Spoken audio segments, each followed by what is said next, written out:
I want to express my gratitude again for Ethyl Ruehman coming to speak with us. I was very impressed with her. The first time I heard her speak at an environmental rally, and it's an honor to have her here.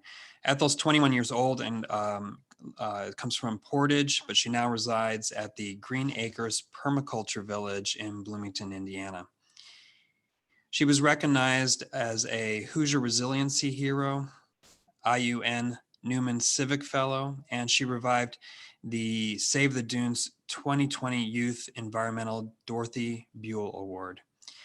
She's now studying at Indiana University. So Ethyl, I will turn it over to you. Thank you. Hello, thank you so much for having me today. We have a beautiful, gorgeous full moon tonight. And as you said, I'm speaking to you from Green Acres Permaculture Village in Bloomington, Indiana. It is an honor to have been asked to speak. And today my talk is heavily inspired and influenced by my course in religion, ecology, and self. And also living through the hardest year of my life during this pandemic. And in this class, the first question we were asked to explore was, who are you? Who are you really? Since I read some of your principles, I imagine that a lot of you already have an understanding of our interconnected yetness. Yet I have to imagine that some people might also still identify themselves through their occupation or hobbies. As far as I have been able to trace back, I am the daughter of Susana Arcetti Rosario Ruehman, who's a matrilineal descendant of the mountains of Monte Alegre of Mindanao Island in the Philippines, and Dale Edward Ruehman, who is a patrilineal descendant of Germany by the North Sea.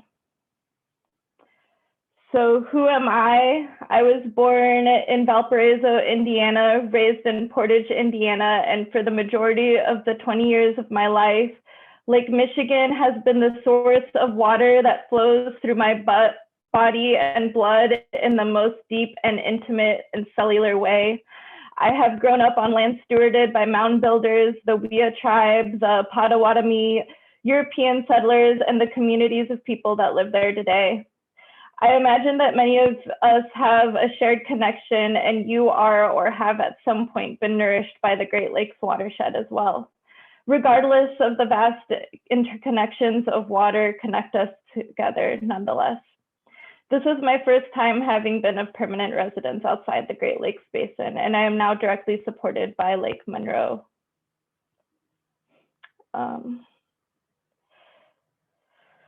Despite what many people may think, growing up, I actually never got to form those sacred moments of connecting with the world beyond my home very much. I'm Generation Z and have absolutely no concept of the world before 9/11. My soul felt very separate from the sanitized outdoor worlds that I was not allowed to play in, which was not very often. As a child, I didn't have any meaningful identification with the world around me, but I did have a strong objection of the pollution and clearing of forests at a young age. And actually, I have a distinct memory from my childhood where I was basically trying to explain what state and national parks and why we need them, but I didn't realize that they already existed. And I didn't really get to understand the world around me very well for a very long time. And I was in my own world, immersed in school clubs and extracurricular activities. The elementary and middle school me actually thought of hikes and nature and unprocessed foods as petty indulgences, and I had an internalized scarcity mindset. If it wasn't going to add value to my college application, what was the point? The truth was I was so disconnected that I didn't even know how to eat unprocessed foods, and I couldn't even identify most vegetables until I worked in a kitchen during high school. One of my first major life struggle milestones was myself, Permaculture Zone 0. in 7th grade, I had intense stomach pains that I would describe as my stomach rotting from the inside, and I understood the health system to be failing me and unable to fix me and just sending me back to school with all sorts of pain meds that didn't work. It took me about 4 years before I was able to learn that I needed to rebuild my gut bacteria with prebiotics and probiotics. And I think this was really important to share because it was the first time I saw my body as an ecosystem and a part of the ecosystem around me. When I was 15 years old, I went to the Philippines to visit family. I was able to truly see and recognize what effects industry had on what we call developing or third world countries, the poverty, the pollution, extreme differences in class and privilege, having to have a male escort due to being a light-skinned female. I could see my family living in these conditions, having birth defects, and how quickly and often people got sick there. This all had a deep, profound impact on me. It seemed like no one was talking or even willing to talk about these issues, yet they were the only things I wanted to talk about.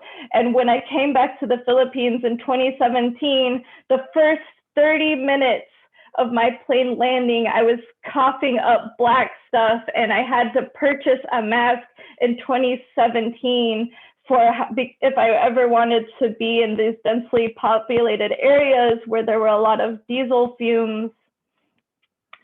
And up to this point, I had continuously saw the problem of environmental degradation as something that happened somewhere else. I was so disconnected that I didn't even have a clue about the environment closest to me, how special the beach shores and the dunes are. Never did I realize or imagine that there was so much beauty and life at the same time as industry and pollution that coexisted where I lived.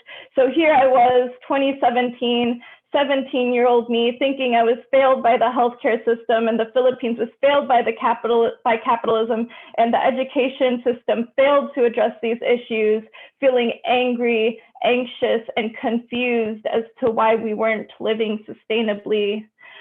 When I had finally made an intentional move to Valpo, I was in the Green Party, I went to Fed Expo, I was learning about permaculture, composting, time banking, and all these amazing, beautiful things, and meeting all these wonderful, beautiful people. And I was going to live this beautiful, sustainable lifestyle and be zero waste. And oh my gosh, I was just so happy and excited. And then I realized that there was going to be it was going to take a lot more than just this. This is a video clip I made where when I was crying and driving for 15 minutes straight, feeling the absolute height of my climate anxiety, and I just wanted to make it visible and provoke a change in people.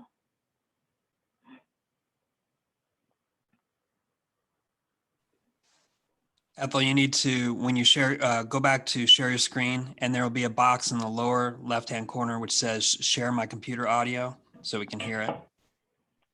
So stop the screen share.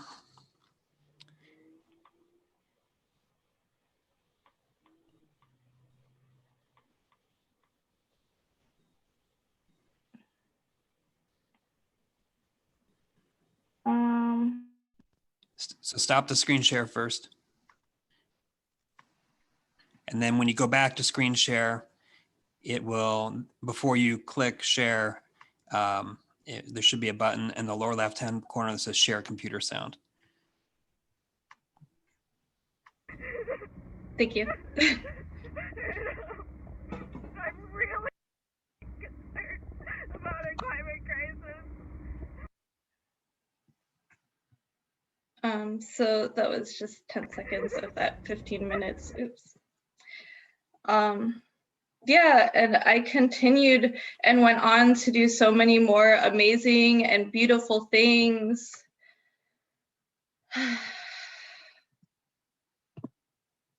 And then COVID happened, and I burnt out, and I had just broken off my engagement, and I was isolated. All of the problems that I had at home, I could no longer distract myself from. I found that I had an inflated sense of esteem tied to the work I do, It seemed like I lost everything. I lost my community, intimate relations. Staying where I lived was no longer safe for me. I had to sever myself from toxicity so that I would not have to be in fear every day. But in doing so, I became housing insecure and my resources were in flux and I had to keep performing in school. There was absolutely no way for me to also be concerned about all of the political issues or actively engaged in climate change. This time had helped me deepen my understanding of the housing crisis and its necessary intersection for inclusivity in every movement that we are a part of. If people don't have housing, if entire classes of our society don't even have their basic needs like sleep, how could we ever dream of asking more of them? The stress this had on my mental and physical health was immense. I had so much guilt for no longer having the capacity to address the larger picture, but actually the world does not need saving and we are just one of the many beautiful beings that live here. So I had to realize that I am my own first permaculture zone. I used yoga and meditation to keep me grounded, and I had to go so deeply inside myself at this time and create a home within myself first. This helped me find abundance and all of my solutions moving forward. In October of last year, I was officially homeless, but was still very privileged and had access to food and shower, even if it required a credit card. I had a working car that I could sleep in if I needed to.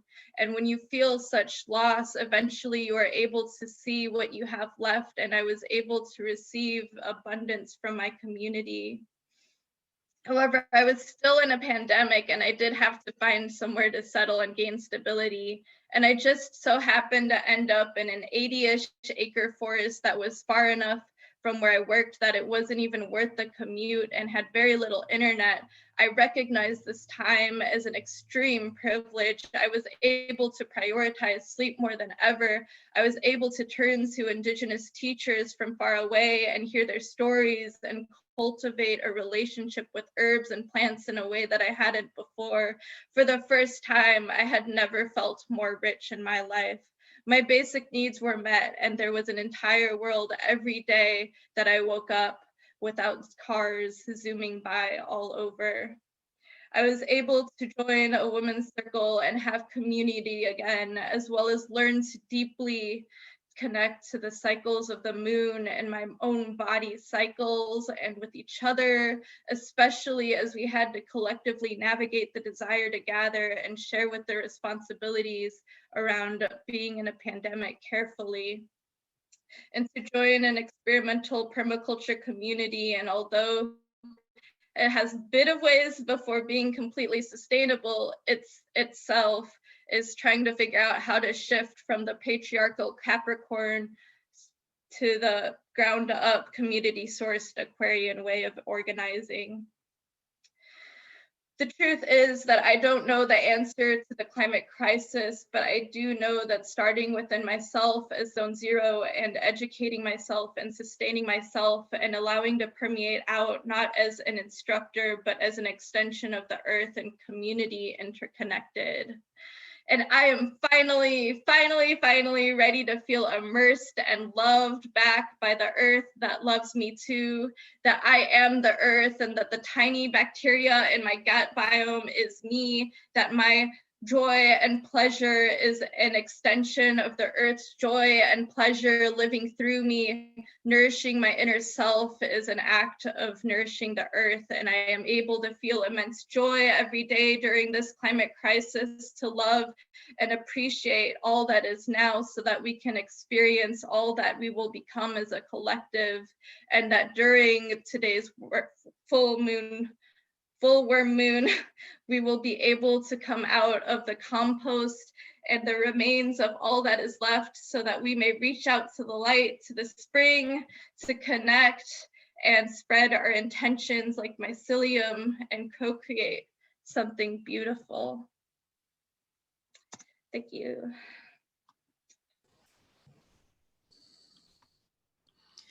Thank you so much, Ethel.